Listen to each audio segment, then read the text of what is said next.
Bonjour pour ce nouvel épisode de notre émission Sci-Fi Héritage, donc le quatrième, hein, mine de rien, on avance.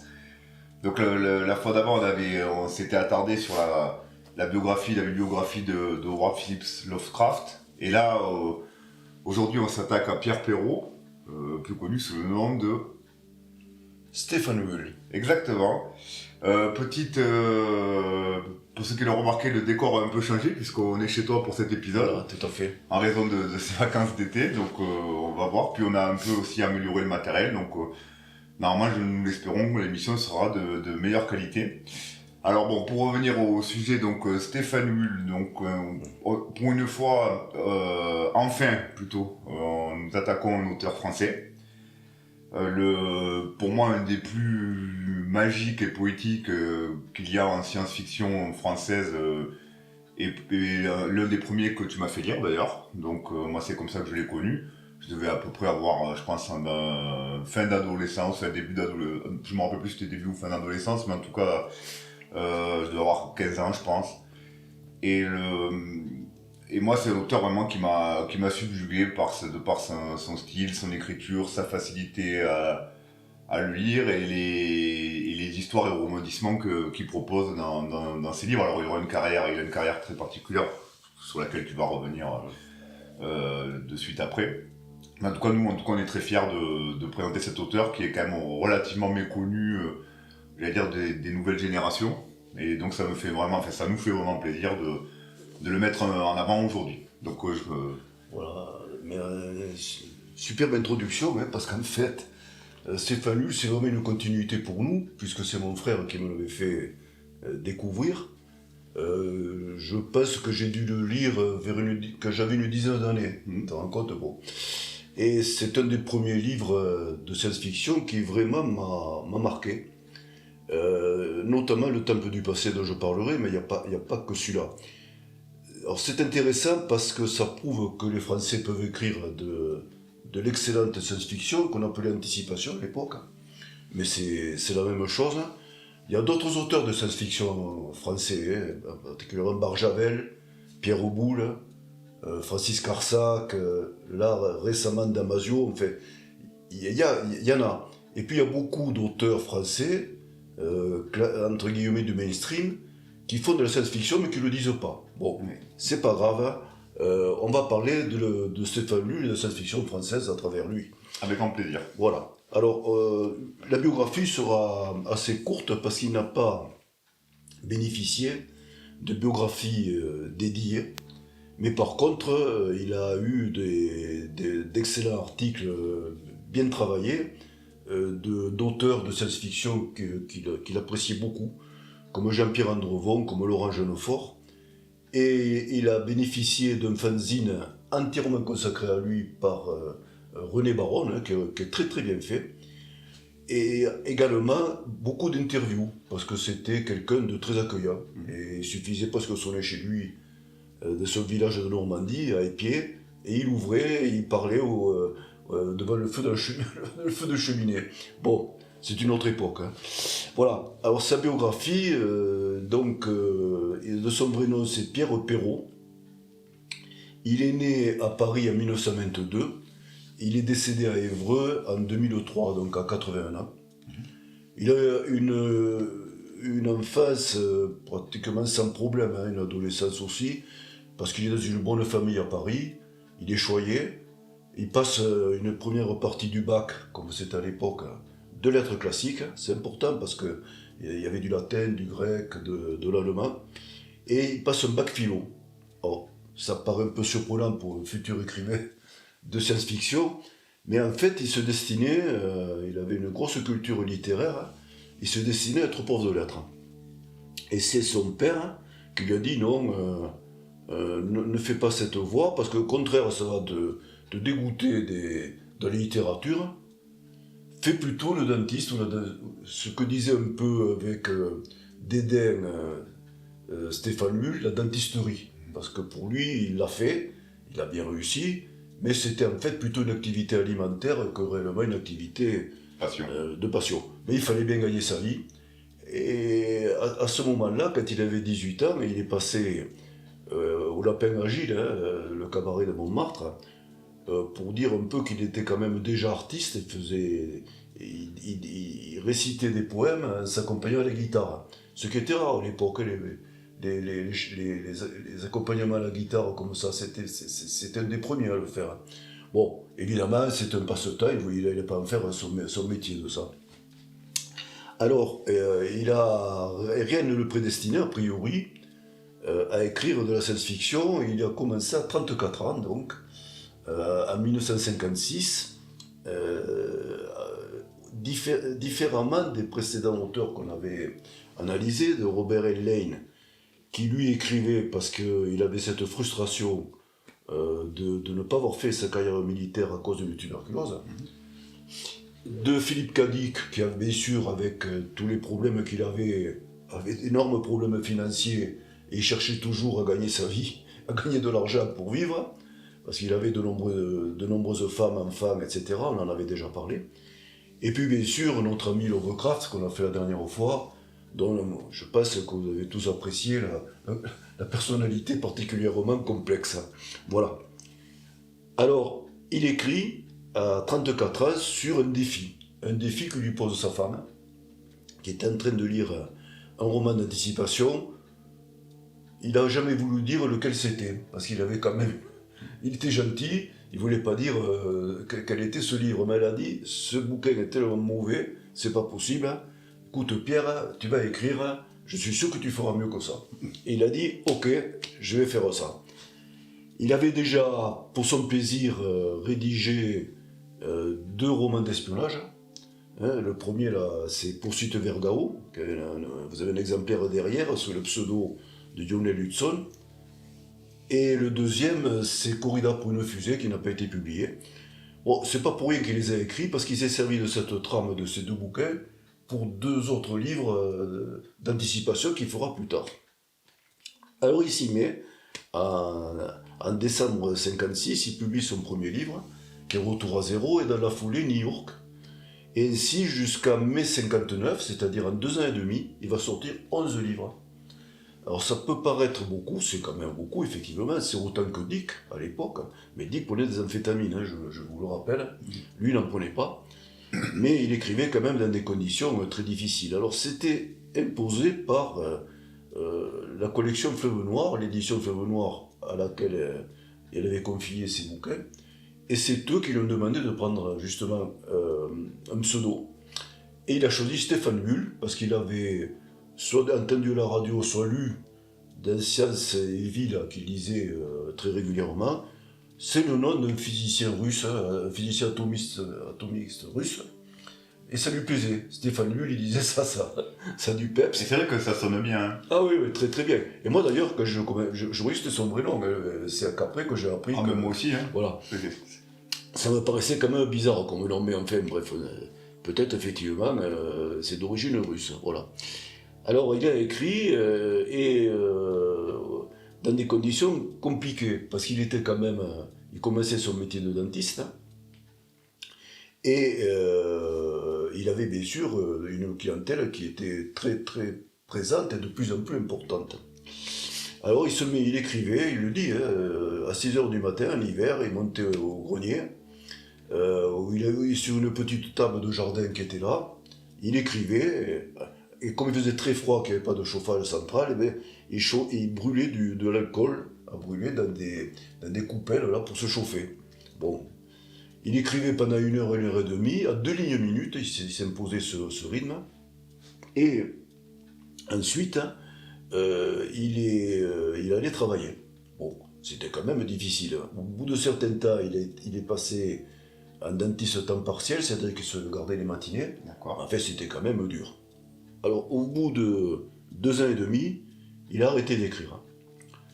Ça a posé beaucoup de problèmes à tous ses fans, nombreux, qui étaient dans l'attente. dont je faisais partie, parce qu'on disait c'est pas possible, il n'y a plus rien qui sortait. Alors il a expliqué, parce que chaque fois la question lui était posée lors des interviews.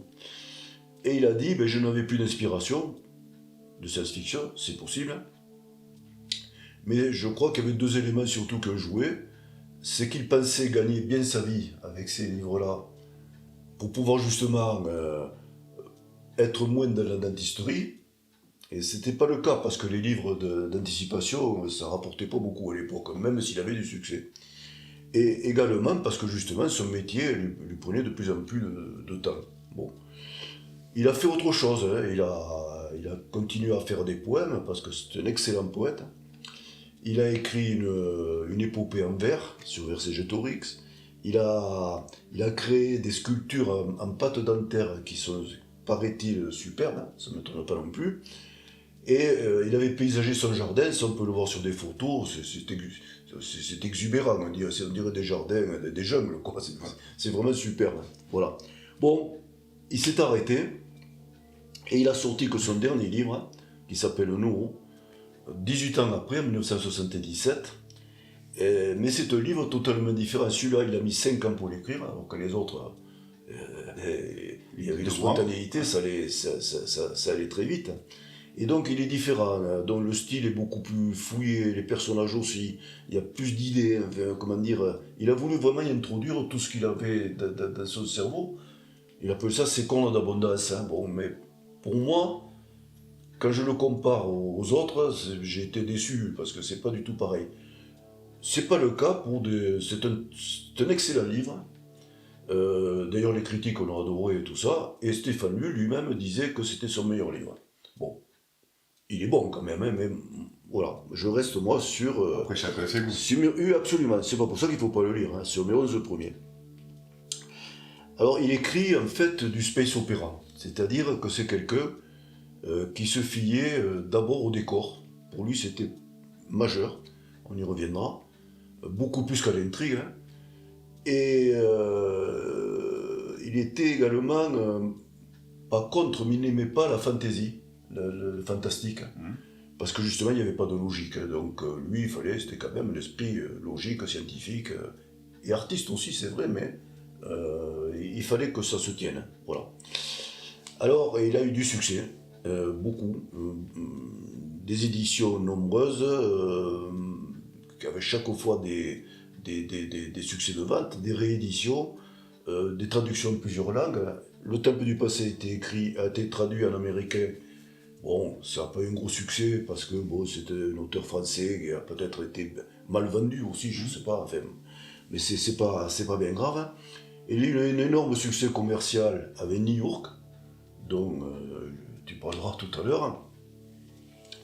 Et il a été très apprécié par ses collègues de science-fiction, par les critiques science-fiction pure, hein, ce qui est quand même bien parce que c'est pas toujours qu'entre eux il n'y a pas de compétition. Mais par contre, évidemment, le mainstream l'a ignoré complètement. Et j'aime bien rappeler toujours la phrase d'Isaac Asimov, qui sera peut-être un futur... Sait-on jamais. Sait-on jamais, qui disait apposer sur un livre l'étiquette science-fiction, c'est lui donner The Kiss of Death, le baiser de la mort. Voilà, bon, ça n'a pas beaucoup changé, il y a quand même quelques percées, mais enfin... C'est pas bien grave. Hein. C'était un honnête homme, hein, c'est-à-dire c'était quelqu'un, j'ai dit, qui était affable, qui était cultivé, qui était humble, discret. Et son humilité, on peut très bien le voir dans la façon dont il a rapporté lui-même, parce qu'il avait de l'humour en plus. Des signatures, il signait ses livres, et il s'est fait appeler Monsieur Gueux. Parce que Jimmy Gueux était un auteur de Fleuve Noir aussi à l'époque. Hein. Ouais, ça l'a pas gêné, il a continué à dire appelez-moi Monsieur Gueux. Et puis une admiratrice, croyant qu'il était anglais ou anglo-saxon, lui a dit bonjour, goodbye, Mr. Wu. Il a répondu en anglais, toujours sur le même ton, etc. Bon, il avait du recul sur lui, il n'y a pas de problème. Il a ensuite eu quand même une empreinte cinématographique. Pas directement, mais par le biais de deux livres qui ont été adaptés en dessin animé long métrage par Pierre Laloux. Le premier, c'est l'adaptation d'Homme sans série en Planète sauvage, avec des dessins de Topor, hein, quand même. Ça, c'est en 1973, prix spécial du jury du Festival de Cannes. Et en 1982, Les Maîtres du Temps tirés de l'Orphelin de Perdide, avec là aussi des dessins du superbe Mébius et Gire. Voilà. Il avait d'excellents contacts d'ailleurs avec le dessinateur en général. Juste une petite anecdote aussi sur le cinéma. Il a été question à un moment donné que le film Le Voyage Fantastique était plagié sur Retour à Zéro. Vous savez, c'est ce film où on miniaturise des humains pour aller dans un corps, l'explorer et le soigner. Bon, c'est pas aller plus loin, mais c'est vrai que l'idée est quand même très, très proche. Donc, il a été effectivement donc, très proche des illustrateurs, des dessins, parce qu'il dessinait lui-même, et ses couvertures, il faisait toujours des projets de couverture, il les soumettait à Brantôme, qui était l'illustrateur principal de Fleuve Noir, qui bien sûr faisait la couverture définitive avec ses dessins à lui. Et ils sont superbes quand même. Alors, généralement, les couvertures de Fleuve Noir de Brantôme sont superbes. Il en a eu de Sudemac aussi, et Sudemac aussi, c'est pour moi un illustrateur superbe, c'est même un grand peintre, quoi. Et bon, voilà d'autres. Pour dire l'importance, pour moi, de ces couvertures, c'est toute une époque, c'est quelque chose. Il vaut mieux ça qu'une couverture standard là, qu'on retrouve tout le temps, hein, comme Présence du futur, qui se prenait un peu là, pour les intellectuels de la science-fiction, et qui faisait une couverture, on aurait dit un point d'interrogation à l'envers.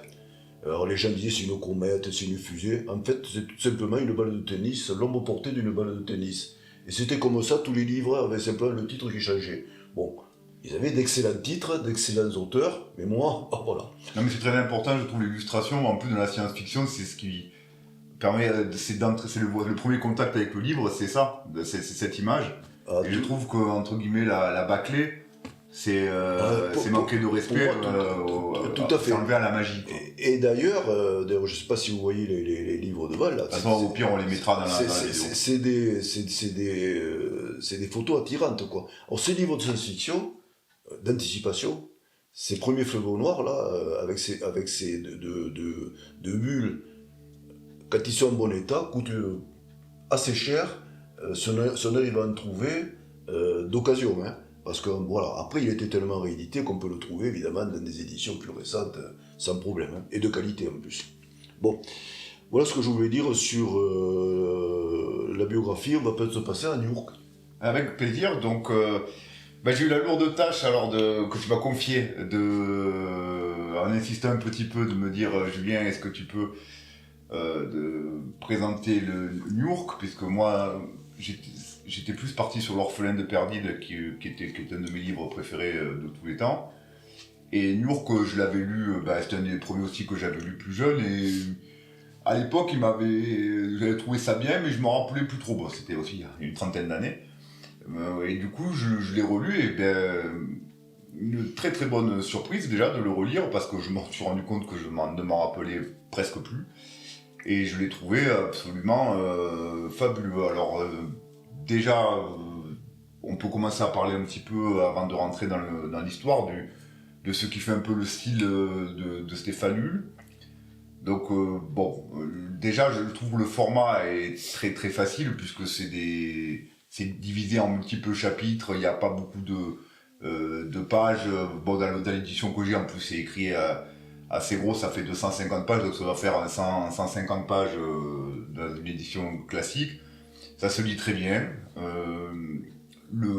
La particularité, je trouve, de Hull, c'est, on en parlait hier, c'est d'être beaucoup lorsqu'il décrit des éléments, il donne pas beaucoup d'infos, c'est surtout très suggéré et très précis. Du coup, finalement, sans s'en rendre compte, l'imaginaire travaille et on comprend immédiatement ce qu'il est en train de décrire, sans pour autant en faire des pages et des pages.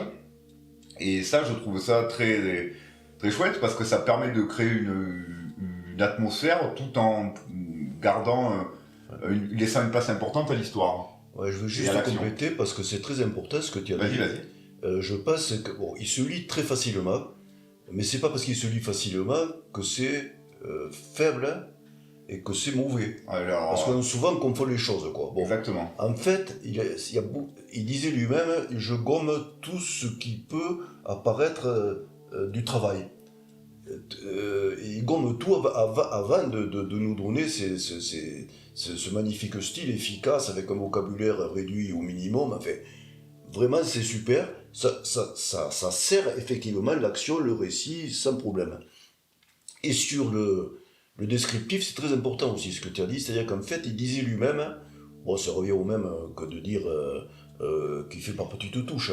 Il disait, je réduis tout en poudre, tous les éléments du décor, mais le décor, c'est le temps, le lieu, les circonstances, enfin, les personnages, tout ça, quoi. C'est plus l'atmosphère. Donc il est réduit en poudre et il est répandé au fur et à mesure sur l'action, pour pas justement freiner la progression de l'action. C'est superbe ça. Donc en fait, on a l'impression d'une continuité, ça va vite, avec des images superbes aussi de temps en temps. Alors vraiment, c'est une réussite, hein, cette façon-là. Et on en avait discuté de ça parce que sur New York et sur d'autres, hein, on disait, mais est-ce qu'il a dit ça, est-ce qu'il n'a pas dit ça? Parce qu'en fait, il donne 2-3 mots. Exactement. Et on les enregistre, mais après on n'est plus sûr de se dire est-ce qu'il a vraiment décrit une planète, un monstre, enfin, je ne sais pas. Mais en fait, il a décrit. Et après, c'est notre imagination qui a fait tout le reste. Et c'est, pour moi, c'est ce que je trouve, c'est en ça que je trouve qu'il est poétique, non seulement par son style d'écriture, mais sa manière d'imbriquer les éléments, comme tu dis, de saupoudrer on va dire le décor dans l'action pour pas polluer le déroulé du scénario. Moi je trouve ça génial. Et du coup, pour en revenir donc à New York, New York c'est c'est un de ses plus gros. Ça, il a fait que des gros, c'est que des best-sellers quasiment. Oui, tous, mais bon, on va dire que New York, il fait partie des gros best-sellers de Stéphane Hull. Donc il est parti, l'histoire elle est campée sur une planète qui ressemble, au début on ne sait pas trop, à la Terre, où on suit un peu les aventures d'une tribu un peu primitive, au style de vie un peu archaïque, qui est guidée par la chasse, qui a une hiérarchie de sa société très, très claire, avec les chasseurs en premier, derrière les faibles, on va dire, et certaines femmes qui s'occupent de faire à manger ou de faire tourner la boutique, comme on dit. Et enfin, quelques parias qui sont incapables ou handicapés, etc., qui ne peuvent pas participer à la communauté. Et aussi là, une espèce de chaman qu'ils appellent l'Ancien, qui est un peu un guide spirituel pour cette tribu. Et évidemment, les chasseurs sont les plus en avant, c'est eux qui mangent les premiers, c'est eux qui ont entre guillemets la plus belle part du gâteau, et puis ça descend jusqu'au pareil. Et parmi ces parias, il y a un enfant, donc à la couleur de peau ébène, qui est simplement appelé l'enfant noir dans le livre, il a pas de nom, et qui lui, entre guillemets, ne doit sa survie qu'au fait qu'il soit noir, justement, puisque les guerriers et les autres membres de la tribu pensent que c'est un signe des dieux, et à la fois ils le rejettent parce qu'il est complètement différent d'eux et ils en ont peur, et à la fois ils le gardent parce qu'ils se disent que le bannir, ça serait attirer la colère des dieux. Donc c'est la seule raison pour laquelle il est gardé. Mais cet enfant, quand même, parvient à survivre en mangeant ce qui traîne, on va dire, et il passe beaucoup de temps du coup à observer, puisqu'il n'est pas du tout inclus dans la société tribale, donc il est très observateur des comportements humains, des techniques de chasse utilisées, des relations entre les membres de sa tribu, etc. Et puis il y a l'Ancien, qui est un personnage un peu énigmatique, vieux, et qui part régulièrement dans un lieu qu'il appelle Santiago, et il part à la rencontre des dieux. Enfin, c'est ce qu'il dit. Et à chaque fois qu'il revient de son pèlerinage, il revient avec divers objets qui facilitent la vie de la tribu. Et on comprend assez facilement que ces objets sont des reliques probablement de la race humaine, quoi, d'une génération d'humains précédente et oubliée et disparue. Et du coup, on est campé là-dessus, et ce qui se passe, c'est très vite, l'Ancien part faire son fameux pèlerinage, et donc va discuter, s'entretenir avec les dieux, et souhaite revenir avec différents cadeaux pour sa tribu.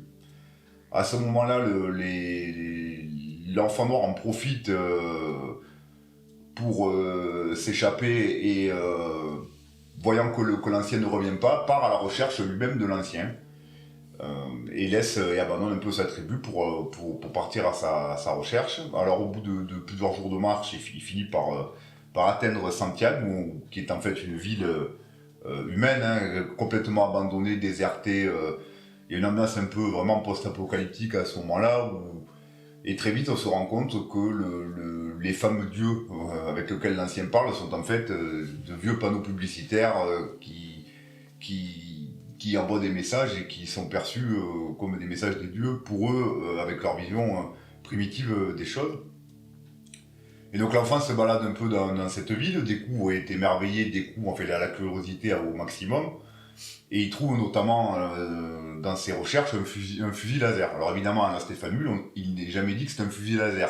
Il parle d'un bâton qui crache des éclairs, quelque chose comme ça, mais on comprend vite oui, que c'est une espèce d'arme futuriste qu'il récupère, et qui lui permet de chasser et de se défendre dans cet environnement hostile, puisqu'il fait froid, c'est loin, il est tout seul.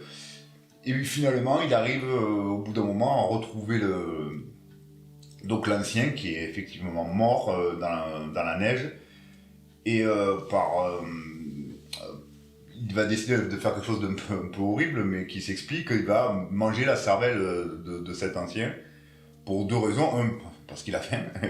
Et deux, pour récupérer surtout le savoir. Dans leur tradition, il imagine qu'en ingérant la cervelle de l'ancien, il va assimiler tout le savoir de l'ancien et devenir lui-même quelqu'un de plus intelligent, plus fort. Parce qu'à ce moment-là, quand il commence à avoir une forme de confiance, puisqu'il se sent un peu messager des dieux, il a une arme, il se sent fort, il arrive à tuer, finalement il devient autonome et fort.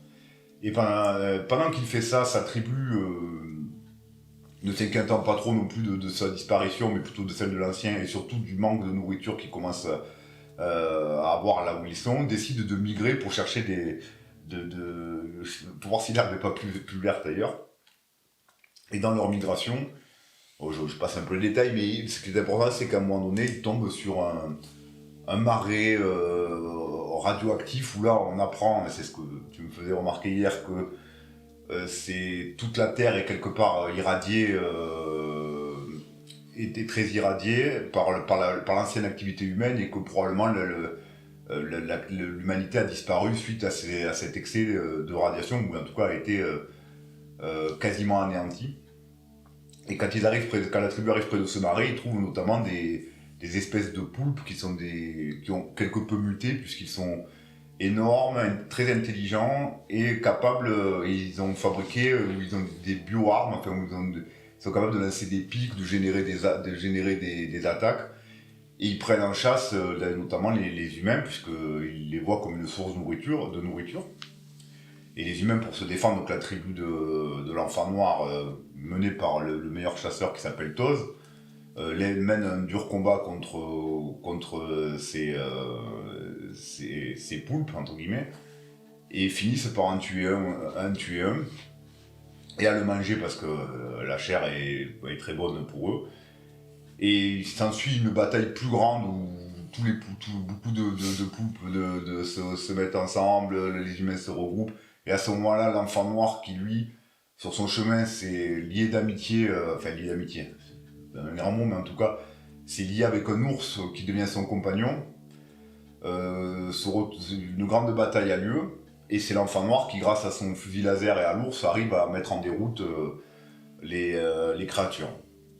Il s'ensuit un banquet pour fêter ça, et de la réunification entre l'enfant noir et sa tribu. Alors il faut voir que là, l'enfant noir, à ce moment-là, ce n'est plus le faible qu'il était en partant.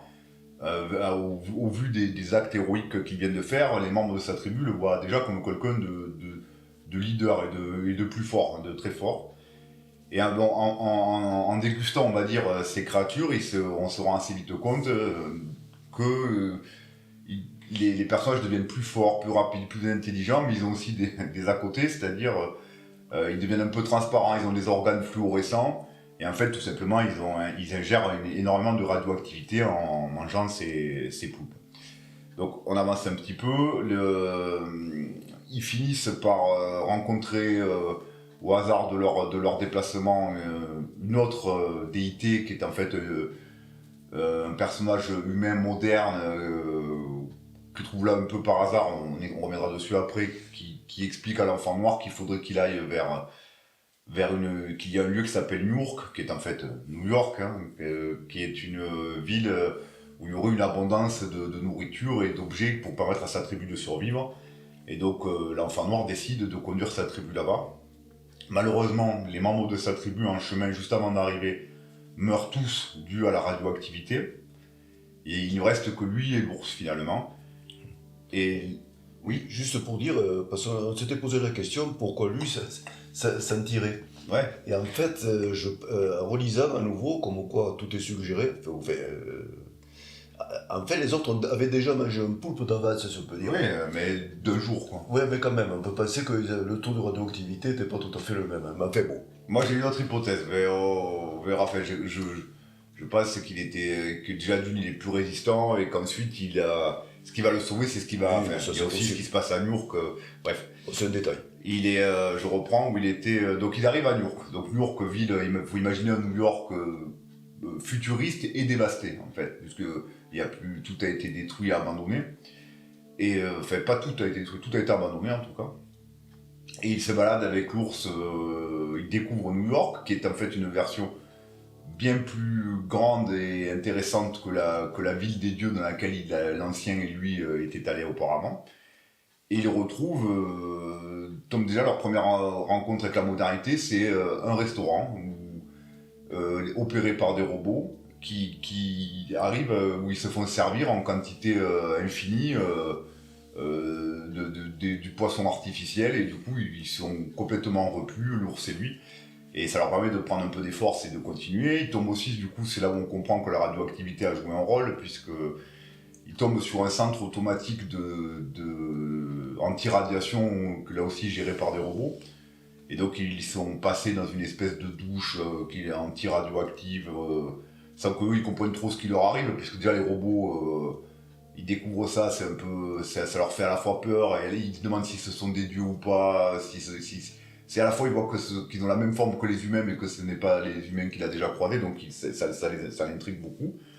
Et du coup, ça lui fait gagner aussi, je pense, quelques jours de survie. Et en continuant comme ça, bref, il tombe sur de nouveau deux personnes humaines qui sont appelées Capitaine 4 et Ingénieur 3. Dû à leur grade et à leur hiérarchie dans la société vénusienne, puisqu'ils viennent de Vénus. Mais ils ressemblent eux plus à des humains tels qu'on les entend, mais en version moderne, quoi, enfin en version futuriste. Et puis de là, ils partent. Le capitaine meurt et l'ingénieur récupère l'ours aussi, meurt en chemin. Et l'ingénieur et l'enfant noir se retrouvent à rejoindre le vaisseau spatial qui a échoué, enfin, qui s'est écrasé sur la Terre. Et dans le vaisseau spatial, ils retrouvent un docteur qui s'appelle Doc 1, qui était un membre d'équipage, qui était en fait la personne que l'enfant noir avait rencontrée auparavant, qui lui avait indiqué où était Newark, et qu'il avait pris pour un dieu. Donc là, ils forment un groupe de 3 personnes, et très vite, les Vénusiens expliquent à l'enfant noir qu'ils sont coincés ici, parce que le vaisseau est abîmé, qu'il leur faut le temps de le réparer, mais qu'ils sont quand même confiants d'y arriver, mais que ça va prendre un peu de temps. Et ils se rendent compte surtout que l'enfant noir est très malade et très radioactif, et ils décident de le soigner, donc ils le mettent dans une salle, on va dire, de soins où il est traité. Normalement, le processus doit prendre plusieurs jours, plusieurs semaines, ils ne savent même pas si ça va marcher. Et finalement, au bout de quelques heures, l'enfant noir se réveille, et au lieu de sortir de sa salle de soins, il va fouiller tout ce qu'il y a autour de lui, lire tout ce qu'il peut lire, voir tout ce qu'il peut voir, apprendre tout ce qu'il peut apprendre. Et en moins de 24 heures, il arrive à acquérir un savoir déjà très conséquent, et c'est là qu'il se représente à l'ingénieur et au docteur, et quand les deux voient à quel point il est devenu intelligent et qu'il sait beaucoup de choses, ils sont très étonnés, déjà d'une de sa vitesse de guérison, et de deux du fait qu'il déjà comprennent beaucoup de choses, qu'il maîtrise le langage qu'ils ne maîtrisaient pas jusque-là, puisqu'ils avaient les Vénusiens et lui ont une base, on va dire, de langage humain, mais chacun ayant dévié au fil de son évolution et des cultures. Donc on va dire que le langage humain, la langue vénusienne n'est pas la même que la langue terrienne primitive post-apocalyptique. Bon, et ils partent, ils sont comme ça, donc l'enfant noir continue, ils se lient d'amitié tous les trois, puis l'enfant noir décide d'aller explorer quand il va mieux Niurk, armé de ses nouvelles connaissances. Et là, il absorbe tout ce qu'il peut dans cette ville immense qui était un centre scientifique, culturel, de l'humanité. Donc il a accès à tout finalement, aux grandes bibliothèques, aux archives. Et en peu de temps, et chaque jour, il revient au vaisseau, faire un peu son compte rendu de ce qu'il sait. Et puis finalement, il en arrive à maîtriser la génétique, puisqu'il arrive à faire des clones, il arrive à se téléporter, il arrive à se dupliquer. Il comprend tout des voyages spatiaux, il comprend aussi tout ce qui est philosophie, théologie, etc. Donc non seulement il a rattrapé tout son retard, mais il a accumulé toute la connaissance humaine en lui, plus les déductions que lui il en a faites, hein, et tout ça en quelques jours. Et finalement, les deux Vénusiens commencent à avoir peur de lui, parce qu'ils se disent, finalement, il a trop de pouvoir, il va trop vite, qu'est-ce qui va nous arriver, parce que finalement on croyait qu'on était plus intelligent que lui, puis finalement on est bien bête maintenant par rapport à lui. Alors l'enfant noir lui les rassure en disant qu'il avait prévu qu'il réagirait comme ça, mais qu'il n'avait pas à s'inquiéter, que lui-même allait réparer le vaisseau et qu'il allait les renvoyer sur Vénus. Puis un bon matin, l'enfant noir réveille les deux Vénusiens, et il leur explique qu'il aimerait bien finalement qu'il a trouvé des techniques pour faire voyager la Terre. Il aimerait bien, pour protéger sa vie et son style de vie, comme il a compris que l'univers était dangereux, etc., que lui-même aussi était dangereux, il a dit il avait pour ambition de déplacer la Terre au centre de la galaxie dans des conditions de vie semblables à ce qu'il y a sur la Terre aujourd'hui, c'est-à-dire pour pas trop changer la température, les cycles de jour et de nuit, etc., mais éloigner la Terre. Et donc il explique son plan vénusien qui ne le prennent pas trop au sérieux, puis finalement il leur dit non mais en fait je l'ai déjà fait pendant que vous dormez, c'est fait. On a bougé, regardez, preuve à l'appui, il leur montre que la Terre est plus là où elle devrait être. Et les deux Vénusiens ils ont un peu paniqué, puisque ils se disent bon nous comment on fait pour rentrer chez nous maintenant, puisque tu nous avais promis de nous ramener, mais tu nous as éloignés de je sais pas combien. Il leur dit non mais ne vous inquiétez pas, vous êtes déjà sur Vénus, d'ailleurs je suis avec vous, je vous ai cloné, et vos versions originales sont sur Vénus avec un clone de moi, et vous êtes des clones que j'ai un peu modifiés pour que vous acceptiez mieux l'idée de plus vivre sur Vénus et de rester avec moi sur cette planète. Et finalement ça leur va bien aux deux clones, et ils acceptent de rester avec lui, parce qu'ils n'avaient pas vraiment le choix, parce qu'ils pourraient pas rentrer chez eux. Et lui, l'enfant noir, ce qu'il veut, lui, son rêve ultime, c'est de garder tous ses amis près de lui, donc il reclone aussi toute sa tribu avec l'ours pour recréer ce qu'il a vécu, sauf que là, c'est lui maintenant un peu le chef de la tribu, donc il recrée tous ses amis, etc. Et il dit aux Vénusiens, mais vous aussi vous êtes avec moi, donc je viendrai vous voir régulièrement, mais moi je vais faire ma vie ici avec ma tribu, et vous faites la vôtre, mais je viendrai souvent, on se rendra visite. Et le livre, ça s'arrête là, quoi. Enfin, donc sachant que la fin, c'est-à-dire l'arrivée à Niurk et l'acquisition des connaissances, les voyages, la duplication, le clonage, etc., ça tient en 40 pages. Donc moi, c'est vraiment une montée en termes de rythme. On démarre sur quelque chose, on dirait un peu le livre de la jungle, d'une tribu qui essaie de survivre, d'un enfant seul qui essaie de survivre dans la jungle oppressante et dangereuse. Et au final, finalement, dans les derniers moments, on se rend compte, ça devient quelqu'un d'omniscient et de très puissant, quoi.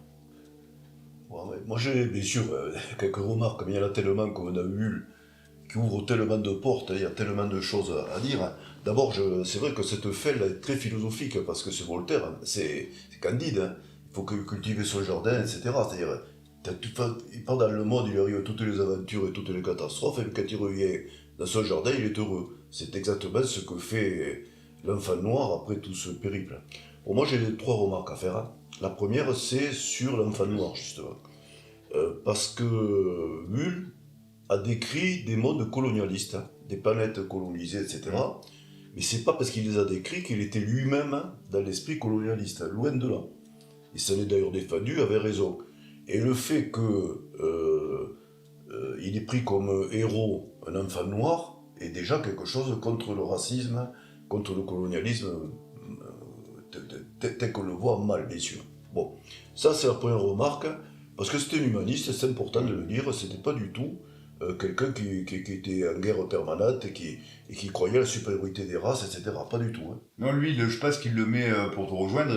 Au contraire, il la met en avant, puisque c'est celui qui est différent qui devient le leader. Et au-delà de cet aspect juste discriminatoire couleur de peau, c'est une espèce de validation de l'évolution, de dire qu'à un moment donné, dans l'évolution, il y a des anomalies, des gens différents, et c'est de eux que va partir une nouvelle branche qui va amener l'humanité au-delà. Tout à fait.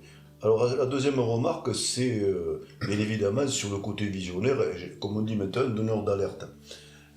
Au niveau de l'écologie. Parce que c'était quand même, il faut se remettre là aussi, c'est un livre qui est sorti en début 1957.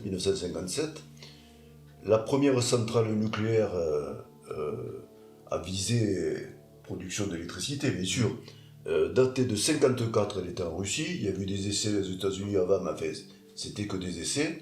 Et en France, à Marcoule en 56. Donc c'est quand même tout ça, c'est très récent, hein, au moment où il écrit ce bouquin. Et déjà, il décrit en fait une planète qui est ravagée par les déchets radioactifs nucléaires qui ont été balancés dans des fûts en béton au fond des océans. Et c'est à partir de là que d'abord les poulpes ont muté, etc., et que la Terre s'est asséchée. Bon. Cette catastrophe ayant entraîné le départ de rescapés terriens sur Vénus. Ouais. Et d'après ce que j'ai lu, ça serait 500 ans avant. Bon, mais ça, c'est nul. A priori, c'est 500 ans avant. Donc, il a alerte là-dessus, mais c'était vrai. C'est-à-dire que jusqu'en 93, les grands pays nucléaires ont mis leurs déchets au fond des océans. Atlantique, Pacifique, Arctique. Il a fallu qu'en 93 il y ait un consensus pour dire non, on arrête, mais ils y sont toujours. Hein. Alors, il faut savoir que les déchets radioactifs ne sont pas tous, méchants. Il y en a qui ont une durée de vie courte, qui ont une petite radioactivité, etc. Mais il y en a un certain nombre, pas beaucoup, c'est vrai, mais ceux-là sont terribles parce qu'ils ont une durée de vie très longue. Plus de 31 ans la demi-vie, mais ça peut jusqu'à des milliers d'années, on ne le sait pas. Et ceux-là, ceux que la vie la plus longue, sont ceux qui sont les plus radioactifs, justement. Et alors donc, comme ceux qui sont au fond des océans, ils y sont, mais on ne pourra plus jamais les repêcher, parce qu'on ne sait pas où ils sont, en fait, on a perdu leur trace quelque part. J'espère qu'ils ne vont pas le sortir des poulpes dans quelques années. Ils sont déjà là. Et on ne sait jamais. Et là, on en est à des solutions maintenant de ce qu'ils appellent d'entreposage, c'est-à-dire que ces déchets-là qui sont vraiment qu'on ne peut pas stocker simplement en attendant que ça passe. Ceux-là, on les refroidit d'abord, ils sont tellement chauds qu'on les met pendant des années dans des fûts en béton vitrifiés, etc., dans des piscines froides, on les refroidit, puis après à nouveau dans du béton, on les remet, on les enfouit, ou on les enfonce dans des tunnels en fait de béton. On les enterre. Ouais. On les enterre profondément, mais le but c'est pas de les laisser dans le sol, parce que même s'ils sont profonds, ils peuvent faire du dégât. C'est de dire les générations futures s'en débrouilleront. Trouveront le système pour enlever cette radioactivité. Bon voilà, ça c'est le deuxième point. Et le dernier point, c'est un point un peu plus, disons, biologique ou médical. Bon, c'est que ça m'intéresse un peu. Et il y a deux choses. Effectivement, le clonage, c'est quand même aussi à son époque. Hein. Je sais, bon, il lisait beaucoup, Sciences et Vie et tout ça. Alors lui, il ne fait pas le clonage comme à partir d'une cellule souche pluripotente. C'est arrivé en 60, ça il ne le savait pas. Donc il prend des cellules de chaque organe, une cellule souche, et il les fait se développer. Donc il fait organe par organe, la peau, les os, enfin, etc. Bon, le foie, enfin bref. Et avec ça, le cerveau, il réalise des copies, d'abord de sa tribu, de l'ours, de tout le monde des Vénusiens, et puis des copies de lui-même. L'ADN était connu en 57, mais on savait que c'était de l'ADN, mais on ne savait pas trop ses propriétés. On l'a su qu'après. Là aussi, il est quand même... et les premiers clonages, on a attendu les années 90 avec la fameuse brebis Dolly, Dolly. ouais. Bon, quand même, c'est à nouveau du visionnaire. Alors, là où il est, je trouve, très visionnaire, encore plus, on peut dire, c'est sur les cellules, les neurones. Il dit dans New York, en fait, il y a le cerveau, d'accord, mais à côté, il y a les muscles et l'estomac qui sont aussi importants au niveau cerveau que le cerveau classique. Enfin, bon. Alors, il s'est un peu trompé parce que c'est pas les muscles et l'estomac, mais actuellement, s'il y a effectivement 100 milliards de neurones dans le cerveau, il y en a quand même 200 millions dans l'intestin. Et on insiste beaucoup, ces 200 millions de neurones sont très importants parce qu'ils sont en contact avec le biotope, avec les germes. On en a des milliards de germes en nous, et il y a des informations, il y a des effets, il y a des feedbacks, il y a plein de choses qui se passent là, et qui sont majeures. Et il y a également 50 000 neurones dans le cœur. Donc, ça aussi, c'était quand même visionnaire à ce qu'il disait. Il s'est un peu trompé, mais c'était super. Voilà, c'est les remarques que je voulais faire. Mais moi, c'est super que tu amènes ça, puis bon, t'as le background scientifique pour en parler, mais c'est vrai que moi, je trouve que c'est ce qui ajoute dans ce livre, ce qui est, je trouve, magique, c'est qu'il amène, évidemment, c'est beaucoup de ces découvertes, de ces avancées, de ces prédictions, de ces peurs, etc., qui va mettre finalement un peu de page et qui passe, je trouve, très bien, quoi. Je veux dire, ça se superpose pas, ça se complète bien. C'est vraiment très fort là, ce qu'il a fait dans ce livre. Et puis, c'est de dire, à un moment donné, il aurait pu dire je reste que sur la radioactivité, je ne parle que de radioactivité. Non, ça parle de clonage, de téléportation, de voyages spatiaux, de vitesse de la lumière, enfin, c'est magique. Moi, j'avais vu, alors dans ma lecture, moi j'y ai vu comme bien, je suis tout à fait d'accord avec ce que tu dis, dans le terme de vision scientifique, de lanceur d'alerte au niveau de l'écologie, etc. Mais aussi, la discrimination, on en a déjà parlé tout à fait. Moi, j'y vois mieux que de la discrimination. Pour moi, je vois dans le livre, l'enfant noir, pour moi, c'est une représentation de Dieu. Je pense que... Alors, pourquoi je dis ça? C'est déjà le fait qu'il n'ait pas de nom. Qu'on dise tout le temps l'enfant noir et il n'a pas de nom. Qu'il ait un parcours un peu... qui ressemble aux trajectoires messianiques de certains... de par le fait qu'il soit déjà seul, qu'il ait la connaissance en lui et qu'il soit incompris. Puisque tout le début, finalement les trois quarts du livre, il ne communique avec personne et personne ne le prend. Tout le monde le considère, enfin sa tribu l'a toujours considéré comme un minable, comme un moins que rien. Ensuite, il y a la partie après, on va dire, il y a aussi où d'un coup il a toute la connaissance et ce côté omniscient et puis d'avoir un don d'ubiquité quelque part, de pouvoir être à plein d'endroits à la fois, etc. Ben, ça fait très pouvoir divin quand même de déplacer les planètes dans l'univers. Ça ressemble à un pouvoir divin plus qu'un pouvoir humain. Et enfin, il y a un côté un peu métaphorique de la résurrection, puisque pour moi, l'enfant noir meurt 2 fois dans le livre. Une fois quand il quitte sa tribu et qu'il mange l'ancien, où là il se transforme d'enfant noir faible en personnage avec plus de savoir, plus de connaissances, il devient adulte pour moi à ce moment-là. Et il y a tout en changeant, en devenant plus intelligent et plus affûté. Et ensuite, il y a à la fin quand il est irradié, puisque dans cette chambre où il est soigné, le fait que sa guérison soit extrêmement rapide, surprenante, et alors que tout le monde, toute sa tribu, l'ours, tous ses compagnons sont morts. Et lui, hop, donc il y a une espèce de résurrection divine là aussi.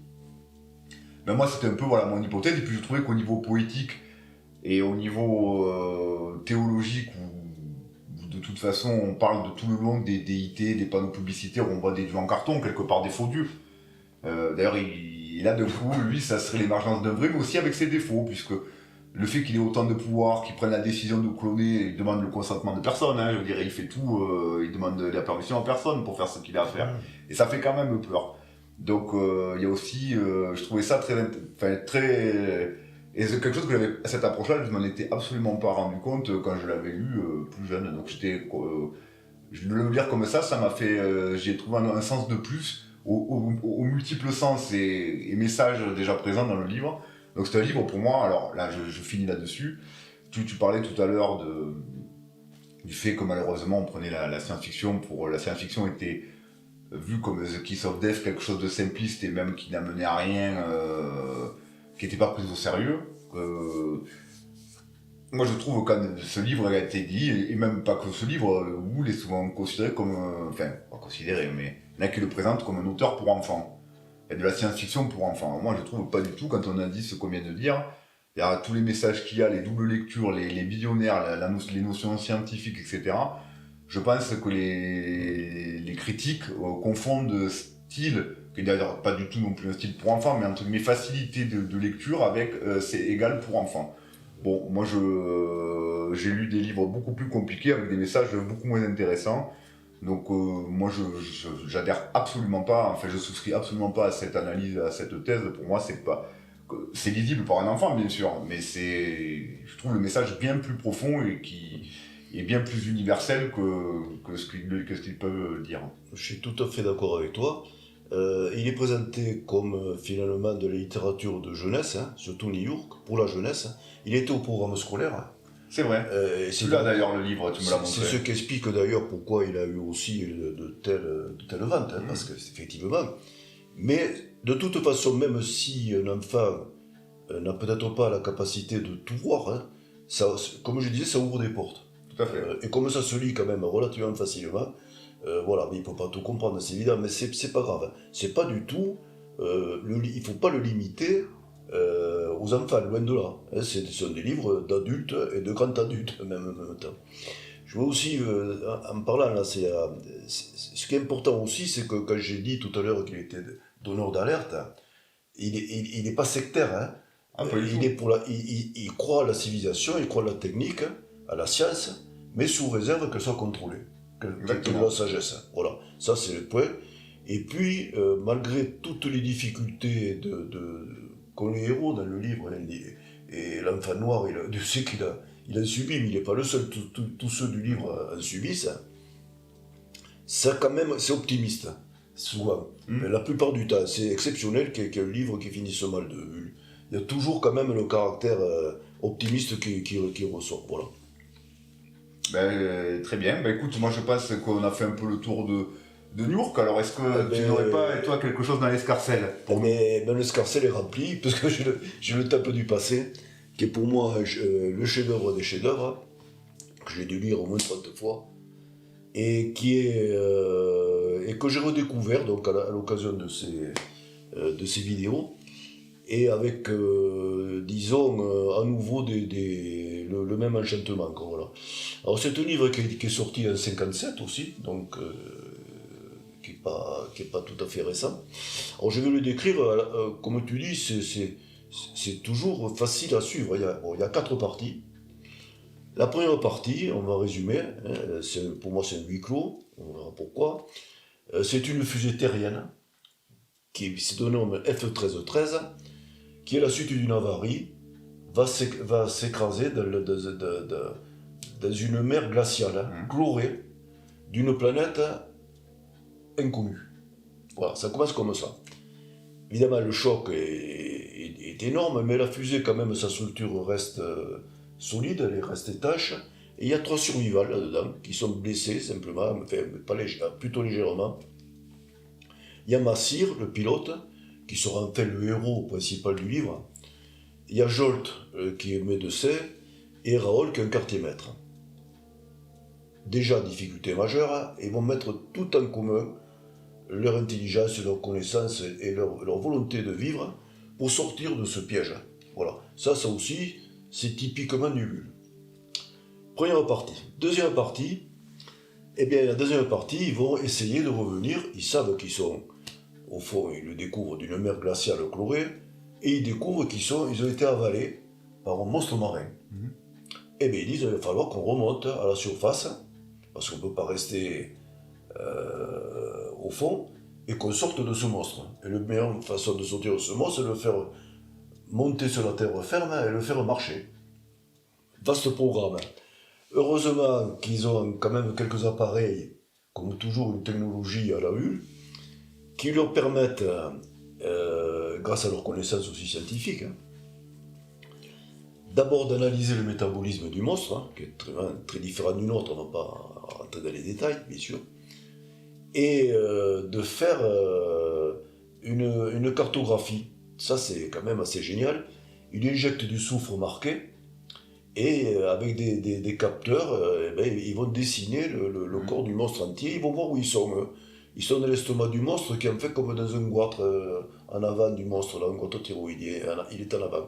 Ils comprennent pourquoi il n'a pas pu les rejeter, parce qu'ils sont dans l'estomac, mais un œsophage tellement tortueux qu'il ne peut pas les rejeter, le monstre. Bon, ceci dit, il les a avalés, c'est un monstre énorme. Il n'a pas eu de problème. Il est un peu gêné, mais pas tant que ça. Alors là, ils ont l'idée, parce qu'ils ont plein d'idées, et bien on va le faire muter. On va le muter dans deux sens. D'abord, son métabolisme, pour qu'il ait besoin de sortir de cette eau glacée, aller vers l'atmosphère, qui est aussi chlorée, mais enfin, ça sera déjà un premier plan. Et puis deuxièmement, qu'il aille sur la terre ferme, qu'il sorte de l'eau, qu'il ne veut plus revenir. Et c'est ce qui se passe. Et quand il est sur la terre ferme, ils lui ont fait pousser auparavant 3 paires de pattes à la place des nageoires pectorales. Ils le font marcher, c'est encore un peu maladroit, alors ils lui stimulent les nerfs moteurs. Entre parenthèses, il pompe dans ces nerfs qui sont énormes l'électricité nécessaire pour recharger la batterie. Ouais. Et il faut cheminer le monstre jusqu'à une tertre, hein, où il l'empoisonne, et le monstre meurt, bien sûr. Malheureusement, dans une ultime embardée, la fusée bouge dans tous les sens, et Raoul meurt, le troisième. Donc ils ne sont plus que 2, mais ils peuvent sortir de la fusée du monstre, parce que la chair du monstre dans cette atmosphère chlorée, c'est une atmosphère très toxique, va très vite se désagréger. Alors ils sortent en scaphandre, ils ne sortent pas au Club Med à Tahiti. Ils ne sont pas bord de la piscine. Ça a changé. Bon, mais quand même, ils ont réussi leur première. Ils ont perdu en route un de leurs membres de l'équipe, mais ils sont toujours 2. Et alors là, troisième partie, Massir, qui ne manque pas d'idée, il dit ben, moi je suis capable de faire une fusée de secours pour partir de là et revenir chez nous, ou au moins dans un endroit où il y aura des compatriotes, hein, à partir de l'épave. Alors c'est ce qu'il va faire, en se faisant aider bien sûr par Jolt, et également ils reçoivent une aide alors là, de petits peuples de lézards rouges, qui sont en fait la progéniture du monstre, hein, mutante, c'était les progénitures mutantes, qui est sortie au moment où le monstre est allé sur Terre, hein, avant de mourir. Bon. Et ces monstres, ces lézards, sont télépathes, mais sympathiques.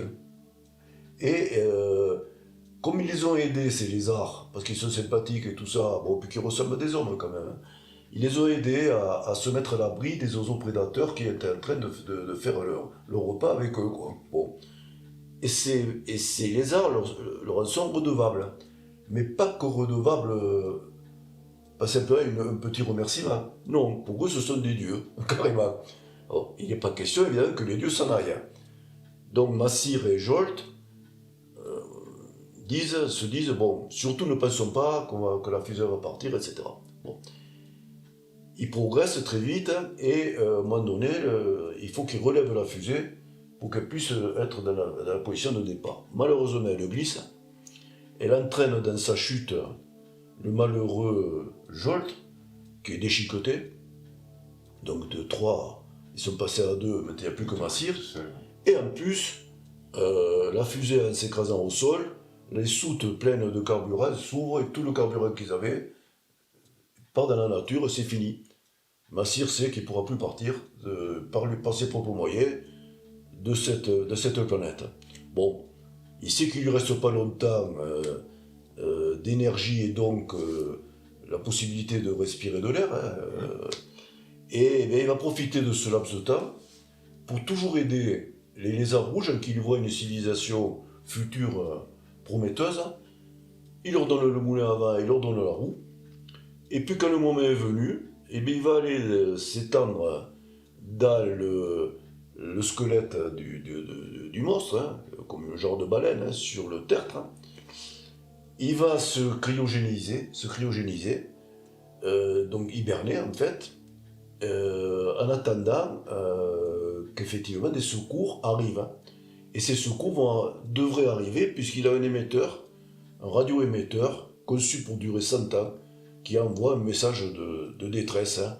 F-13 très accidenté, un survivant, coordonnées inconnues. Voilà, et puis il s'endort. Et, caprice du temps, quatrième partie, un cataclysme est arrivé, un micro-cataclysme ou des mouvements, enfin peu importe, et un des fils fait court-circuit, et l'émetteur s'arrête, mais très vite. Hein. Et il ne reprend pas quelques années après, il reprend 10 000 ans après, parce qu'à nouveau, ça a bougé, et les contacts se remettent. 10 000 ans. On est parti sur 100 ans, on arrive à 10 000. Et justement, un équipage terrien, envoyé parce que les terriens sont intrigués par ces messages qu'ils reçoivent et qu'ils ne comprennent pas, va débarquer sur la planète 9, numéro 9, du système Alpha Double, d'où les messages partent. Et alors là, ils sont accueillis, leur grande surprise, comme des héros, comme des dieux, par des lézards rouges, mais qui sont de taille humaine ce coup-ci. C'est important, ils sont plus petits, hein, alors que les autres c'est un petit peuple. Et ces lézards rouges, ils sentent beaucoup de sympathie, toute la télépathie, quoi, tout ça. Et ils les amènent en procession religieuse, quasi religieuse, vers cette acropole hein, qu'ils voient sur le tertre là. Ils voient le sous-squelette et puis quelque chose au milieu. Et quand ils arrivent, ils voient le corps de Massir, hein, dans son socle de cristal. Et ce corps est le corps d'un géant qui fait 6 mètres de long. Et alors là, ils vont le réveiller, ils vont d'abord dépolymériser la résine, là, et ils vont le réchauffer. Malheureusement, le réchauffement est trop brutal, et Massir, il a un court moment de lucidité, puis il meurt. Brutalement. Ils font une autopsie qui confirme que même si c'est un géant de 6 mètres, c'est un humain. Et ils analysent tout ce qu'il avait, tous les documents qu'il avait autour de lui. Et là, la fin, à la vue, est brutale et on ne s'y attend pas. Enfin, a priori, on aurait pu s'attendre, mais comme c'est du bulle, c'était compliqué. Il dit, l'historien sociologue Lopez se découvre et fait découvrir tous ses collègues en disant vous allez saluer, parce que cet homme-là, c'est un de nos ancêtres, c'est un Atlante. Voilà, ça finit comme ça. Bon, quand même, c'est beau, quoi. Voilà. Alors, ça peut... l'analyse, sur la forme, c'est intéressant, parce que ça va permettre de reparler un peu de la façon de travailler de Bull. Là, il est parti d'une idée force. Cette idée force, c'était qu'il avait lu dans un fait divers que 2 soldats allemands avaient été découverts 15 ans après la fin de la guerre dans les débris de Varsovie, enterrés, mais dans un magasin de la Wehrmacht, qui est un magasin de vivres et tout ça, ils avaient pu manger, tout ça. Mais 15 ans après, ils sortaient, ils ne savaient même pas que la guerre était finie. Et ça, il a dit, c'est un huis clos qui m'intéresse. Et effectivement, ça commence comme un huis clos. Mais enfin, on est loin de Varsovie et des Allemands emprisonnés dessous. Ouais, ils sont juste dans le ventre d'une grosse baleine. Alors là, on rentre dans ce que je trouve moi le plus beau chez Bull, c'est ce qu'il appelle, en fait, le roman ballade. Roman ballade inspiré. Alors, une fin, un début, un début toujours accrocheur ou surprenant. Et dans ce roman, en fait, il part, lui, toujours du décor. Pour lui, le décor, c'est majeur. C'est une couleur, c'est une atmosphère. Et c'est ça qui compte pour lui. Et il met son héros, ou 2-3 héros, pas plus. Ouais. Et il se balade dans le décor. Et au fur et à mesure, l'action arrive. C'est-à-dire, il n'y a aucun schéma narratif, il n'y a pas de plan, il n'y a rien. Et il disait, mon stylo écrit au fur et à mesure des choses que mon cerveau n'a pas encore enregistrées. Bon. C'est génial, quoi. Parce que quand on voit la qualité qui sort, alors je dis pas qu'après il ne le relit pas, mais enfin bon, quand même. Et donc, il déroule comme ça ses héros dans cette atmosphère, et petit à petit, l'intrigue va se faire autour. C'est l'inverse de ce qu'on fait d'habitude. Mais c'est superbe. Ça donne une fraîcheur, une spontanéité au livre qui Pour moi, il n'y a pas de prix. Bon, on a déjà parlé de sa façon de moudre le descriptif, on n'y reviendra pas. Et ce n'est que quelqu'un a dit qu'il avait un stylo caméra. Bah, c'est pas vrai. Ouais. Et quand il dit un stylo, d'ailleurs, c'est un crayon, parce qu'il a toujours un crayon noir. Enfin bon, ça c'est du bulle. Alors, pour avancer un petit peu, il y a de l'humour. L'humour, l'exemple, c'est l'humour de situation, évidemment. Hein. Et puis il y a des choses peut-être plus fines que celles que je vais dire, mais quand même, hein, quand ils s'aperçoivent qu'ils sont dans l'estomac du monstre, il y a Jolt, le quartier maître, qui dit « Ah, et aussi bien, il aurait pu nous prendre pour un suppositoire. Hein. » c'est Raoul qui dit ça, et Jolt qui dit hein, « Ou une pilule », tu vois. Bon, bref, c'est pour dérider, parce que quand même, c'est dramatique. Hein. Il fait donc aussi, c'est quelqu'un qui disait toujours, ce qui est très important quand on écrit, c'est de voir si tous les sens qu'on a ont été sollicités. Parce que c'est vrai qu'on a souvent tendance à solliciter que la vue et que le son. Hein. Par exemple, il disait, c'est ce qui nous différencie un lecteur de quelqu'un qui regarde, de spectateur de cinéma. Un cinéma, lui, il regarde et il n'a que le son et la vue. Lui, il dit un lecteur, il faut l'intéresser pour tout le reste, c'est-à-dire le toucher, la température, le goût, l'odorat, les parfums, il parlait beaucoup de tout ça. Et pour lui, c'était important, il disait, cette phrase, quand je décris un guet, il faut que mon lecteur se sente les pieds mouillés. Alors là, cette phrase, ouais. Il décrit son monstre, là, qui lui n'a pas la vue, n'a pas l'ouïe, mais qui par contre un organe, des antennes de cerveau électrique et tout ça, on verra peut-être après pourquoi. Et donc il a des sensations qui sont encore plus riches que celles de l'homme. Et il te dit par exemple les teintes de chanter, les bruits dansés, enfin, des choses comme ça, enfin, c'est magnifique, c'est du bulle. Et on en arrive à la poésie, ce que tu disais, c'est un poète, lui. Il en met de la poésie, partout. Alors, soit direct, soit dans la prose, soit indirect. Enfin, bon. Et cette phrase magnifique, quand même, qui dit le squelette du monstre se dressait sur le tertre comme une cathédrale en ruine. Ouais, c'est beau, hein. J'espère qu'on pourra vous montrer la couverture du livre, qui est exactement ça, quoi. C'est magnifique. Hein. Voilà. Bon. Donc, de l'humour, on l'avait déjà dit, mais également, on se passionne on a de l'émotion pour ces gens-là. Ce petit peuple de lézards rouges, on se prend d'amour. D'affection, hein, et ce pauvre monstre aussi, il est pâteau. Il comprend pas, il est passé. Et on se prend un peu de pitié pour lui aussi, parce qu'il est manipulé. C'est comme ça. Et enfin, je voulais terminer sur la forme par les trouvailles de Hull.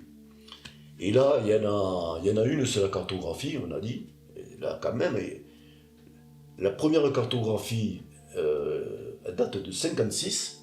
Il a écrit ça en 57. Et c'est pas une cartographie du corps humain, c'est la cartographie de la thyroïde. C'est une scintigraphie de la thyroïde de l'iode radioactif. Et lui, déjà, il était passé au corps entier. Bon, le souffle s'était adapté au monstre, m'a fait un esprit vraiment très visionnaire. Il a 2 magnifiques appareils qu'on aimerait avoir.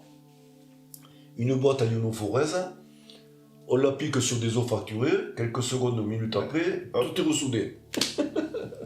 Et encore un appareil encore mieux, l'Ansen, pour analyseur synthétiseur.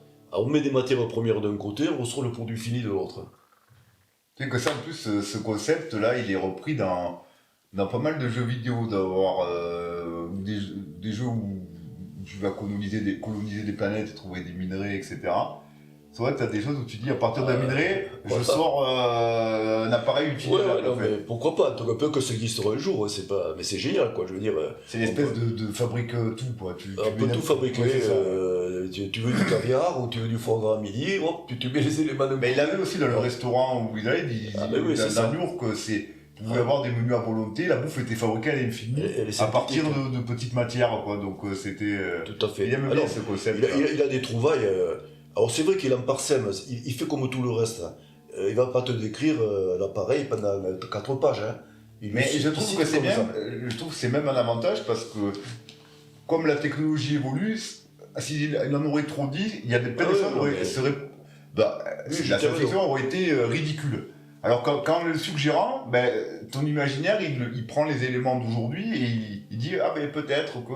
Puis bon, ça reste de la science-fiction, mais c'est très malin. Je sais pas si c'était volontaire, hein, mais c'est très malin. Oh, je pense il savait très très bien écrire. Hein. Ah ça, oui, ça. Il a une culture d'ailleurs énorme. Alors maintenant, on va parler sur le fond. Alors le fond, il y a un fond commun. Alors bon, on en a déjà parlé à propos des Niort. Je rappelle quand même les grands chapitres. Bon, on a déjà dit un ou deux héros confrontés à un milieu hostile, brutal et violent. Ça, c'est souvent des cataclysmes, souvent des monstres. En fait, tout ça, on l'a déjà vu. Bon, le temps. Le temps, c'est très important chez lui. Là, Massir, en fait, ce livre est basé sur le temps de Massir. C'est-à-dire qu'on part sur des années humaines, on arrive à 10 000 ans. Toujours sur le temps, alors là, c'est là qu'il a été, je vais dire, rusé. Parce que sur ce temps, du moins la première fois qu'on lit le livre, donc, quand comme moi, on l'a lu 30 fois, à moins d'être borné, on s'est rendu compte on sait déjà que c'est l'Atlante à la fin. Mais au début, quand il décrit cette fusée terrienne, pour nous, c'est déjà de l'avenir. Nous, au XXe siècle, une fusée terrienne qui arrive sur une planète inconnue, forcément, c'est des terriens de l'avenir. Et non, c'est des terriens du passé. Et ce sont des Atlantes. Alors, il a saupoudré, comme d'habitude. Il a dit, oui, ils avaient une capitale qui s'appelait Tlante. Ils avaient des esclaves, les Mailles et les Égyptes, c'est-à-dire les Mayas et les Égyptiens. Et à sa façon à lui, comme il vivait, lui, l'Atlantide. Mais c'est passionnant, enfin, voilà. Les mutations, et oui, il n'y a pas que dans New York qu'il y a des mutations. Et là aussi, il y en a des mutations. Et comme dans New York, les mutations, certes, sont létales, des fois, il faut mourir, elles sont catastrophiques, mais aussi elles peuvent être positives. Parce que finalement, l'enfant noir, lui, il a muté de façon positive, et les lézards rouges aussi. Ah oui. Il n'y a pas de problème pour eux. Et puis le gigantisme contre le nanisme, ça, c'est souvent le cas, y compris dans New York, avec les poulpes géants, etc., les villes géantes et tout ça. Et c'est dans le temple du passé, c'est Massir qui est au milieu. Au début, c'est un nain par rapport au monstre. Ensuite, c'est un géant par rapport aux terriens et par rapport aux lézards. Voilà. Bon. Ça, c'est le cadre général de Hull. On retrouve ça à peu près dans tous ces bouquins. C'est vrai. Et puis, je voulais faire comme toi, quand tu as trouvé, finalement, c'est vrai, cet abord de Dieu, là, de l'enfant noir. Moi, j'ai trouvé que c'était peut-être intéressant de voir Hull par le biais de la mythologie. Non pas, alors, il a pu s'en servir dans la mythologie, parce qu'il était très cultivé, il a fait du grec d'ailleurs, tout ça, et du latin, de façon directe, mais aussi par des feedbacks. Comme il écrivait très vite, c'était des idées qui devaient lui venir comme ça. Alors, pour moi, dans le temple du passé, bon, le premier thème mythologique, c'est bien sûr Jonas et la baleine. Bon, puisqu'ils sont avalés par un monstre, etc. Alors, ça, c'est la Bible, hein. Vous connaissez l'histoire, je ne vais pas y revenir dessus. Grossièrement, quand même, Jonas a désobéi à Dieu. Donc, pour le punir, Dieu le fait avaler par un monstre, qui n'est pas du tout une baleine, d'ailleurs, hein, c'est pas possible, hein, parce que les baleines n'ont jamais avalé personne. Hein. Elles ne peuvent pas. Par contre, un orque pourrait l'avaler, mais il est plus petit, un orque, ça, c'est pas impressionnant. Voilà. C'était un animal du chaos biblique qu'on appelle le Léviathan, qui est un mélange horrible de serpents de mer, de crocodiles, de tas d'horreurs. Bon. Donc, il a été avalé, Jonas, par la baleine, et au moment donné, quand il s'est repenti, il est rejeté 3 jours après sur le rivage. Bon, ça, c'est le mythe de Jonas, qui a été repris après plusieurs fois. Alors, ce mythe de la baleine a été donné déjà aussi par Lucien de Samosate. Alors, Lucien de Samosate, c'est un philosophe grec du début du 1er ou 2e siècle, qui est sans doute le premier auteur de science-fiction. Il a écrit un livre qui s'appelle « Voyage dans la Lune ». C'est superbe. Hein. Et là, c'est son équipage de terriens, mais il retombe sur Terre, il vient de la Lune, et hop, ils sont avalés par une baleine. Mais cette baleine, déjà, elle a avalé tellement d'autres choses, des d'autres sociétés, ils se font la guerre. Il y a même des androïdes à l'intérieur. Bon, si vous pouvez lire ce livre, ça se lit très facilement, c'est court, mais c'est marrant. Et puis ce mythe de la baleine, plus près de nous, c'est Pinocchio. Pinocchio, cette marionnette dotée de vie, dont le nez s'allonge. Vous savez, là, tu sais, là, quand tu manges, là, le nez s'allonge. Et c'est pour ça que dans notre famille... On n'en parle pas. Et donc, Pinocchio est avalé aussi par une baleine qui s'appelle Monstro la baleine. Bon. Bref, on en a beaucoup parlé, ce monstre de baleine à la maison. Et c'est ça, il y a surtout connu, bien sûr, parce que c'était écrit par Collodi, un italien, mais c'est le dessin animé de Walt Disney. Il faut le voir, c'est un vieux dessin animé de 1940, il faut le voir. Bon, ça c'est le mythe de Jonas, on passe. Après, il y a le mythe du sélacanthe. Le sélacanthe, c'est un poisson fossile. Et que ce poisson, en fait, on l'a trouvé en 1839, sous forme de fossile. Ça remonte à 400 millions d'années. Ça, on en a trouvé d'autres après. Et on en a trouvé un vivant, presque 100 ans après, en 1938. Et donc on appelait ça un fossile vivant. Bon, après les scientifiques disent que non, comme les noptiles, il ressemble vraiment comme beaucoup au premier. Alors, il y en a quelques-uns, ils vivent dans des abîmes près de l'archipel des Comores, donc on ne les pêche pas parce qu'ils ne sont pas bons à bouffer, donc à manger, pardon. Donc on ne les pêche pas, mais par contre ils sont très intéressants au niveau génétique parce que ils ont une structure, et ça en est servi d'ailleurs pour décrire le monstre. Ils ont 3 paires de pattes qui ressemblent vraiment à la structure des os, des bras et des jambes.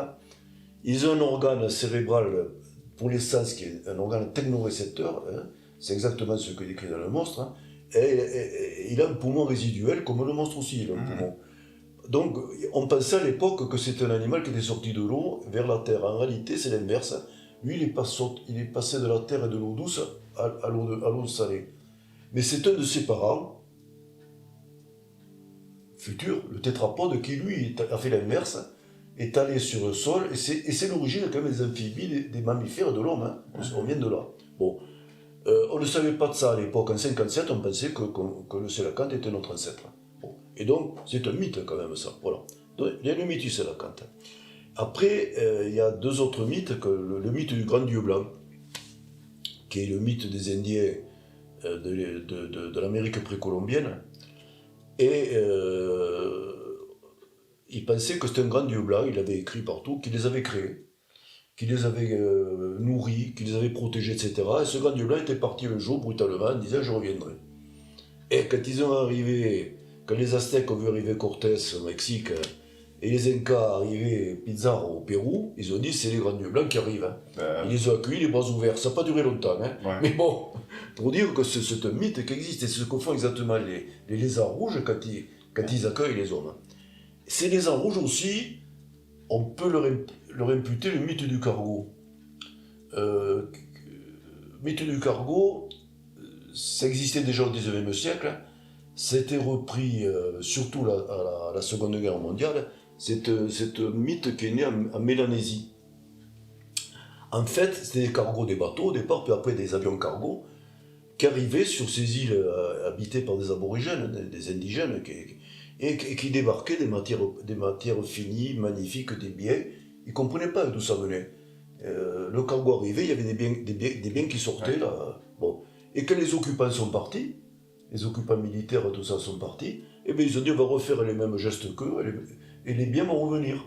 Alors ils ont fait il faut le voir sur internet, il y a des faux radars, des fausses radios, des faux bateaux, des faux avions, ils font tout ça, et alors en plus il y avait des rites magico-religieux pour que ça revienne. Bon, c'est pas revenu.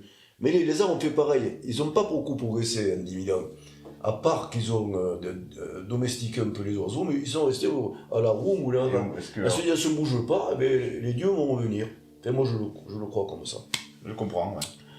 Terminons par le mythe des géants. Les géants, ça a toujours ça a traversé l'histoire humaine.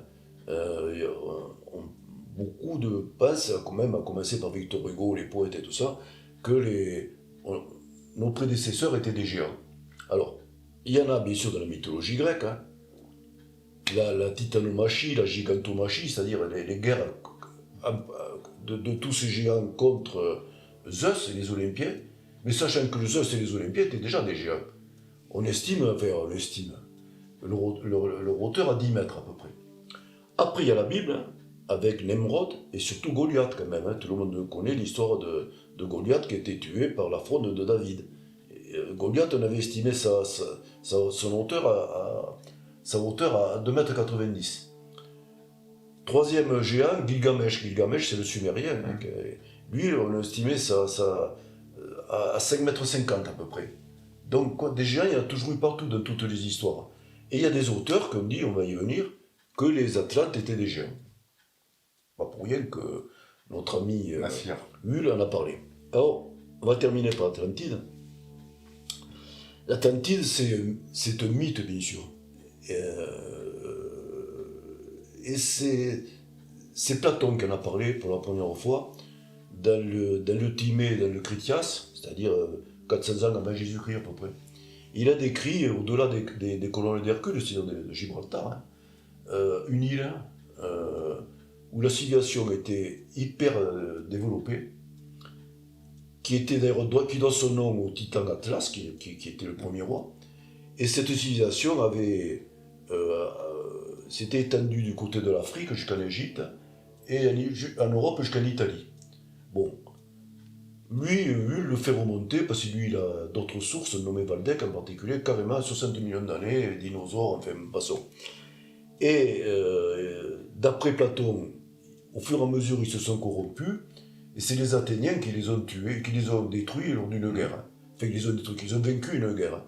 Et cette île, ce continent, je ne sais pas si un continent ou une île, c'est une grande île du moins, a disparu dans un cataclysme que l'on remonte normalement à 9500 ans avant Jésus-Christ.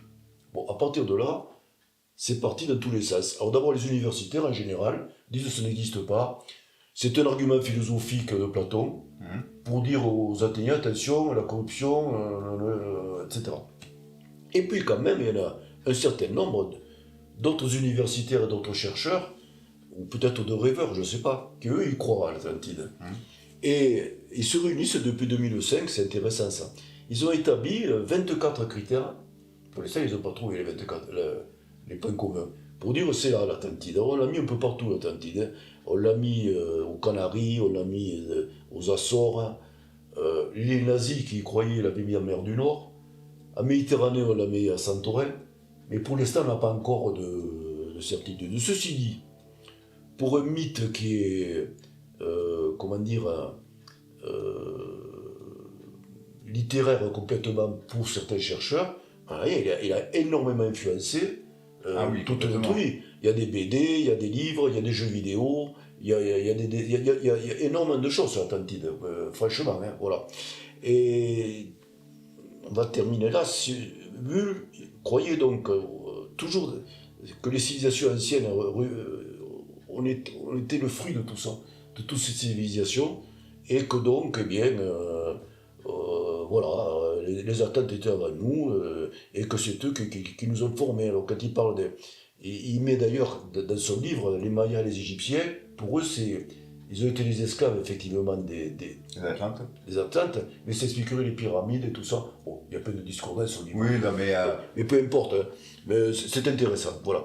Bon, pour moi c'est fini, sur les mythes.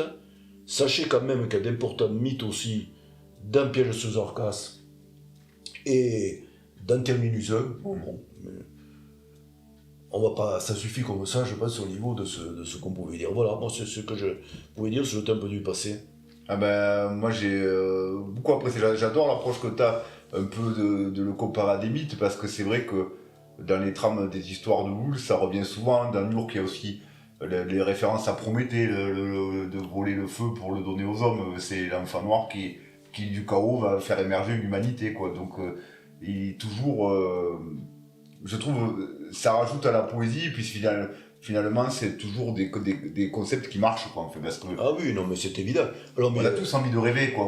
Ça crée des histoires qui marchent. Moi je viens justement, mais juste pour revenir sur Piège sous Orcas, simplement, il utilisait la tunique d'Hercule, hein, c'est cette tunique qui est imprégnée du sang empoisonné du centaure, hein, et qui revêt, qui peut plus s'enlever et qui va le brûler, quoi.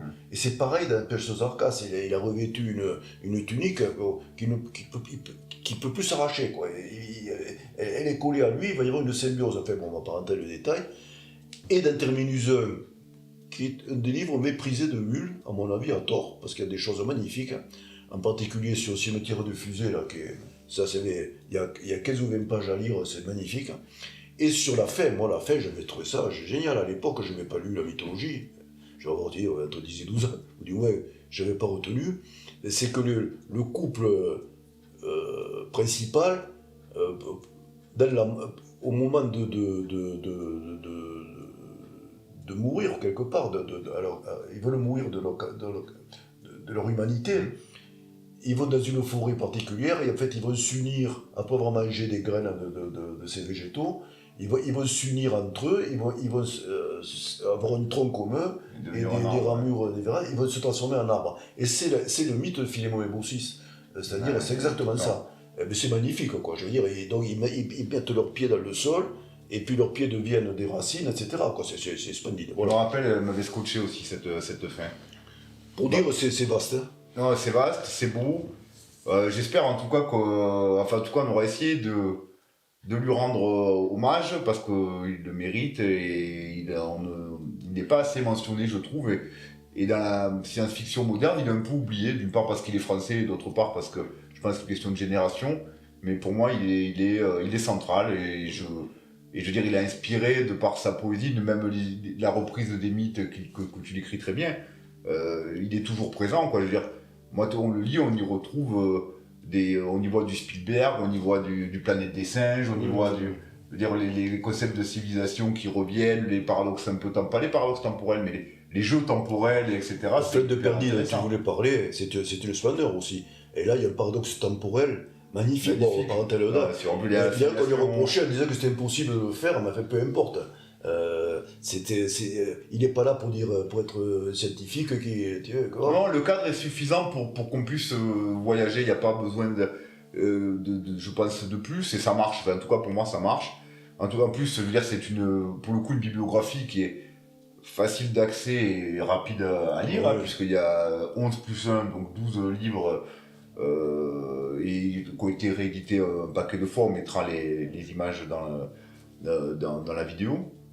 Oui. En tout cas, ça m'a fait plaisir une fois de plus de le faire avec toi. Hein. Je vais juste, moi aussi, et je voulais juste terminer. Enfin, le mot de la fin. Je te laisse le mot de la fin. En fait, je ne vais pas me mettre à la place de lui, mais il disait, lui, ce que je veux, c'est halluciner le lecteur. C'est-à-dire, il ne voulait pas lui faire sa petite démonstration, lui, il voulait que le lecteur vraiment soit heureux. Ah ouais, voilà. C'est réussi. Halluciné. Moi, nous halluciné. Ouais, c'est des livres qu'on ne lâche pas, donc ça marche. Ouais. Alors merci, du coup, en tout cas, merci à toi déjà, et merci à vous de nous regarder. Le prochain épisode, on a déjà un peu sous-entendu sur quoi on irait, mais voilà, on va retourner chez les Américains, voilà. Mais on reviendra peut-être par la France ou d'autres pays. En tout cas, merci à vous, abonnez-vous et aimez si vous avez aimé et que vous souhaitez être informé de ce qu'on sort.